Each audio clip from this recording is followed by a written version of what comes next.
అన్నలందరికీ అయితే నా నమస్కారాలు. ఇక్కడ చూస్తున్నారు కదా, ఇదే ఒక గ్రామంలో జరిగిన సంఘటన. అయితే చూడుర్రి, ఇక్కడ 6 నెలలు ఎంతో చెమటోర్చి కష్టపడి పండించిన పొలం ఇలా నీటి పాలైంది ఇవాళ. ఈ బాధ ఏంది అని చెప్పేసి ఒక రైతుకు మాత్రమే తెలుస్తుంది, రైతుకు మాత్రమే అర్థమవుతుంది ఏంది ఎట్లా అని చెప్పేసి. 6 నెలలు అంటే మామూలు ముచ్చట కాదు.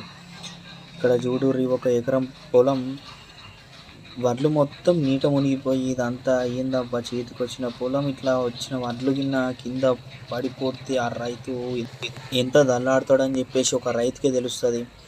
అయితే అన్నలు ఇక్కడ చూస్తున్నారు కదా, ఒక్కోళ్ళ వడ్లు కాదు, మొత్తం అందరి ఎవరైతే కప్పు ఉంచినారో ఓకే, కానీ ఇవాళ రాళ్ళ వర్షం కొట్టి మొత్తం నీటి పాలైపోయినాయి వడ్లు మాత్రం. దీనికి మరి ఇప్పుడు వచ్చిన ప్రభుత్వం, కాంగ్రెస్ ప్రభుత్వం అసలు ఏం చేస్తుందో, ఎట్లా చేస్తుందో, ఎట్లా ఈ రైతులను ఆదుకుంటుందో తెలియదు. కానీ చాలా అంటే చాలా బాధాకరణం అన్న. ఈ ఒక దగ్గర కాదు, ఎన్నో గ్రామాలలో మొత్తం నీట మునిగిపోయినాయి ఇవన్నీ వడ్లు. అసలు వేస్ట్. ఇప్పుడు దేనికి కూడా పనికిరావు. 6 నెలలు కష్టపడి చేసుకున్న పొలం అంతా నీట మునగడం వల్ల చేన్లలో అట్ల వడ్లు పోయినాయి రాళ్ళ వర్షం వల్ల. ఇప్పుడు ఇక్కడికి తీసుకొచ్చిన పొలం ఇది ఇట్లా అయిపోతే అసలు ఎట్లా రైతులు బతికేది ఎట్లా? మంచి గిట్టుబాటు ధర కూడా లేదు. అసలు ఇప్పుడు పచ్చి వడ్లు అని కొంటున్నారు కానీ అసలు ఏం లాభం దాంట్లో? 6 నెలలు కష్టపడితే వీళ్ళకి ఏమొస్తుంది అబ్బా? రైతులాగే అసలు ఎక్కడ కూడా వీళ్ళకి గుర్తింపు లేదు. ఇప్పుడు వీళ్ళని ఎవరు ఆదుకోవాలి? గవర్నమెంట్, నేను నా ఛానల్ నుంచి చెప్తున్నా, గవర్నమెంట్ వీళ్ళకి ఎంతో కొంత సాయం చేయాలి అని చెప్పేసి. సో అన్నది మరి మీరేమనుకుంటారు? మరి ఎట్లా చేస్తే మంచిది అని చెప్పేసి మీరు కూడా కామెంట్ రూపంలో తెలపండి. మనదైతే ఒకటి కాదు, పక్కోళ్ళదైతే ఒకటి కాదు, అంత మనదే. ఒక రైతు మంచుకున్నాడంటే ఈ దేశమే మంచిగా ఉంటుంది.